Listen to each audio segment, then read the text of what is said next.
Bienvenido a otro programa más de Confesiones en Casa.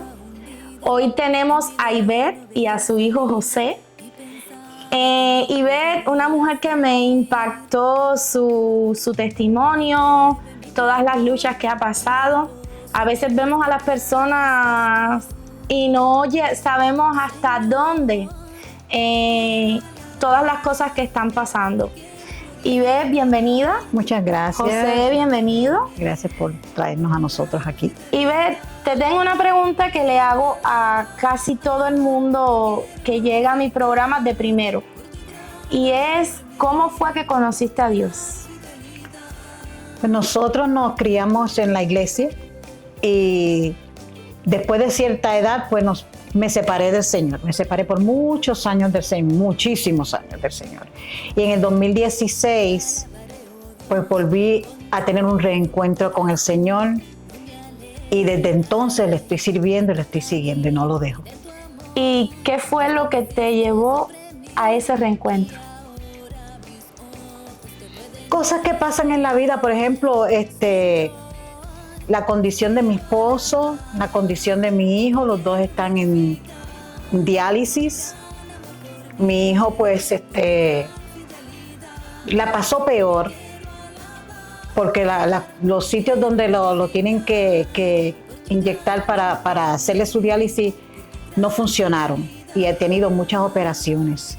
Y mi esposo con su condición de diálisis, de los riñones y el corazón, pues, sí, me impactó muchísimo y eso me ayudó a acercarme más al Señor. O sea que Dios a veces permite cosas en nuestra vida que no nos gustan, pero es lo que hace para llamarnos a la acción, a que volvamos a Él. Exacto, exacto. ¿Cuál fue el momento más difícil que has vivido en tu hogar, en tu vida, y cómo lo has superado? Uno de los momentos más difíciles ha sido la muerte de mi esposo. Él murió en el hospital, pero ha sido bien difícil porque es un cambio total y no se esperaba. Yo lo llevé porque no se sentía bien y al rato me llaman diciendo que ya estaba entubado, o sea que eso fue rapidito. Y es un cambio total en la vida de uno, tanto emocional, personal, económico. Todo es un cambio tan grande y tan de momento que deja a uno perplejo, pero el Señor ha estado conmigo en todo momento. Él no me ha dejado, Él ha sido mi consuelo, mi fortaleza, y a veces me ven riéndome y nadie sabe lo que está pasando en mi vida, pero el Señor es el que está ahí conmigo y yo me agarro de su mano y sigo caminando. Amén, así es. Cuando supiste lo de José, que tuviste la noticia de que él era un niño, es un niño autista, ¿cómo fue? ¿Cómo fue recibir la noticia de eso de la mamá? No fue tan fácil porque yo no sabía lo que era autismo. Y a él lo diagnosticaron a los 3 años y medio. Y entonces yo me tuve que educar. Y me eduqué, busqué lo que era autismo, empecé a buscar los médicos necesarios para ayudarle, las terapias que necesita. Nunca lo traté con el ay bendito, como decimos los puertorriqueños, ¿verdad? Siempre lo traté igual que a su hermana, un poquito más de paciencia, obviamente, pero él es un hombre ahora, porque ya tiene 39 años, él es un hombre ahora que lo puedo llevar a cualquier sitio y él se comporta, yo no me arrepiento de ser su mamá, yo soy bendecida de ser su mamá y como había dicho anteriormente, yo lo llevo donde quiera, no me avergüenzo de mi hijo, vamos a restaurantes, vamos a los parques, vamos a visitar casas, vamos a los hospitales y él está conmigo porque el Señor está en su vida. Amén. Y cuando tú mencionas que lo llevas a todas partes, que no te avergüenzas de eso, ¿tienes alguna experiencia de que haya pasado con él, que lo hayas llevado a algún lugar y una mala experiencia, digámoslo así? Sí, una cuanta. Hay gente que él, si uno lo ve de momento así, él no parece especial. Pero si va a hacerle una pregunta o eso, a veces él no habla bien. So, la gente sí se le queda mirando, se le ha quedado mirando, ya no tanto, pero se le ha quedado mirando y comentando entre sí. Y eso, pues yo me avergüenzo. Pero me da un poco de coraje la ignorancia de las personas con tanto niños y adultos especiales. Y eso yo no lo tolero. Y a veces en situaciones le he preguntado a la gente que qué miran. ¿Cuál es el problema? Si tienen un problema con él, que me lo refieran a mí. Y la gente rapidito pues se echan para atrás y no dicen nada. Sí, es que a veces las personas son un poco, no miran, no tienen, no tienen como tacto. No tienen tacto, exacto. Y entonces eso como madre, sea madre de un niño especial o no, le duele a uno. Sí, claro. Le duele a uno. Y entonces pues hasta ahí llegamos las madres, ¿verdad? Hagan conmigo, digan conmigo lo que quieran, pero no breguen con mis hijos, no molesten a mis hijos. Sí. ¿Qué haces en casa para que José, con la condición que tiene, se conecte a Dios? En la casa casi siempre él está en su cuarto y él duerme mucho, porque la condición de deficiencia renal, pues duerme mucho, más los días de diálisis que le sacan sangre, le ponen sangre y eso, pues lo cansan. Pero por las noches yo tengo un libro bíblico de niños y leo y oramos y le echo la bendición. Todas las noches mi hijo no se acuesta sin que oremos y le eche la bendición. ¿Y en algún momento has visto en él como una experiencia de que tú digas, wow, está conectado con Dios, el Espíritu Santo?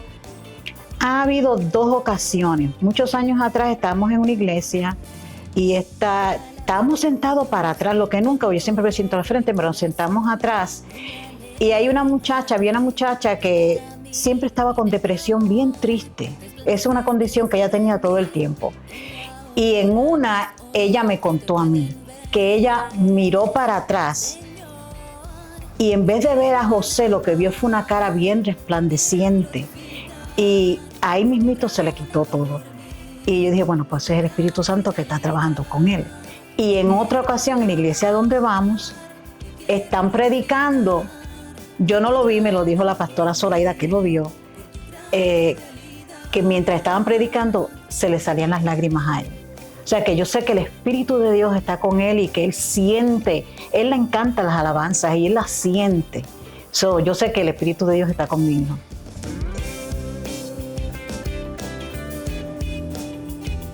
Y Beth, cuando conociste la noticia de la condición de José, estoy segura que eso debe haber sido una bomba. Me lo estabas contando. Y también debe haber sido en la familia, en la casa, en todo, porque es algo que nos cambia la vida y solamente Dios nos puede ayudar en eso. Cuéntame un poco más sobre eso. Bueno, sí, cuando fue diagnosticado con autismo, todo cambió. Todo cambió porque él fue diagnosticado a los 3 años y medio. Hasta entonces él podía hablar como un niño de 2 años, medio, más o menos así se ha quedado, ¿verdad? Y fue difícil para mí porque ya yo tenía una bebé recién nacida, bregando con los dos. Para el papá de mis hijos fue bien difícil porque él esperaba tener un niño perfecto, un varoncito, su primer varón, y quería que jugara pelota con él y todas esas cosas, y no se podía. Y pues claro, él pues buscó por otro lado estar con otra persona y tuvo un varón con otra persona, ¿verdad? Para mí eso fue un impacto muy grande, porque eso fue una traición. Y por muchos años, por muchos años, pasaron más de 30 años, yo no lo perdoné. Wow. Porque me dejó a mí con 2 niños pequeños y uno especial. Yo no lo perdonaba. Cuando yo llegué al Señor, de nuevo en el 2016, todavía tenía esas raíces de amargura en mi corazón. Yo le pedí al Señor que me enseñara a perdonar, que me enseñara cómo perdonar eso, porque eso no fue fácil para mí. A pesar de que yo después me casé y estuve casada con mi esposo muchos años, ¿verdad? Pero yo no podía perdonarle eso por el abandono, por la traición, por un montón de cosas. Y el Señor poco a poco, no fue de un día para otro, poco a poco me enseñó a perdonar. Y al yo aprender a perdonar y perdonarlo, eso fue como si me quitaran un quintal, respirar de nuevo. Y ahora somos como amigos. Hablamos de todo, sí, nos sentamos a hablar una vez que él vino, nos sentamos a hablar y yo le dije sus cosas y él habló conmigo y te perdono, ya eso pasó, eso está en el pasado y el pasado no vuelve, vamos a olvidar eso, el Señor me enseñó a perdonar a mí, yo te perdono a ti y ahora somos como amigos, porque ¿cómo nosotros vamos a pensar y pedirle al Señor que Él nos perdone si nosotros no podemos perdonar? Uh-huh. Pidámosle al Señor que nos enseñe a perdonar, uh-huh, y Él nos enseña a perdonar. Uh-huh.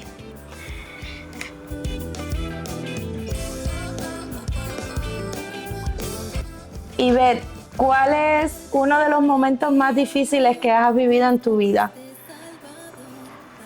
Bueno, hace poco mi hijo estaba teniendo problemas con la fístula, que es donde le ponen las agujas para hacerle el diálisis. No problema grave de que no funcionaba, sino que sangraba. Y sangraba mucho, por mucho tiempo. Pues él va al diálisis lunes, miércoles y viernes. Pues ese miércoles me levanto yo a las 4 de la mañana. Él prepara su desayuno, pero yo le pongo su tacita para su café y todo eso. Yo preparé todo eso y cuando lo fui a despertar, él se había desangrado. Él estaba blanco como un papel. Él no respondía. Yo le chequeé el pulso, no tenía pulso. Yo no sentí el pulso. Y estaba mal. Y yo entonces empecé a hacerle las compresiones en el pecho. Ya mi hermana vive conmigo, yo la llamé a ella para que ella lo atendiera en lo que yo me vestía, porque tenía que llamar al 911. Llamé al 911 y la muchacha del 911 me dice, yo no me explico cómo es que tú estás tan tranquila, explicándome todo. Digo, bueno, tengo que estar tranquila porque si te estoy gritando en el teléfono no me vas a entender. Ese momento de ver a mi hijo desangrado fue terrible. Yo no sabía si él iba a vivir o no iba a vivir. Y había tanta sangre que la sangre pasó del matres al box spring. Su sangre tremendo, ha sido tremendo. Pero el Señor a mí me dio una calma que yo no me explico cómo yo estaba tan calmada. Y solamente el Señor puede hacer eso. Pero ese momento fue tan difícil y mi corazón, todavía el otro día el corazón yo no lo sentía, estaba tan dolido de ver a mi hijo como estaba, casi ido, pero el Señor ha sido tan grande. Eso pasó un miércoles a las 5 de la mañana y jueves a las 3:30 de la tarde mi hijo estaba ya comiendo espagueti en la casa. Y yo todavía con el corazón roto y él comiendo como si hubiera ido al parque. Corazón de mamá. Ay, Dios mío. Pero gracias al Señor por estar aquí con nosotros.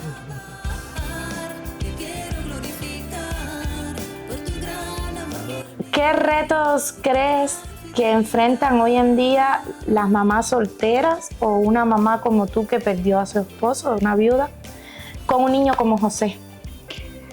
Primeramente, uno de los retos que nosotras tenemos es conseguir ayuda para nuestros hijos de escuela, de educación y financiera. Y tenemos nosotras las madres que cuando se les diagnostica una condición a nuestros hijos, tenemos que educarnos en esa condición que lo han diagnosticado. Porque cuando los médicos y las enfermeras nos vienen a hablar, debemos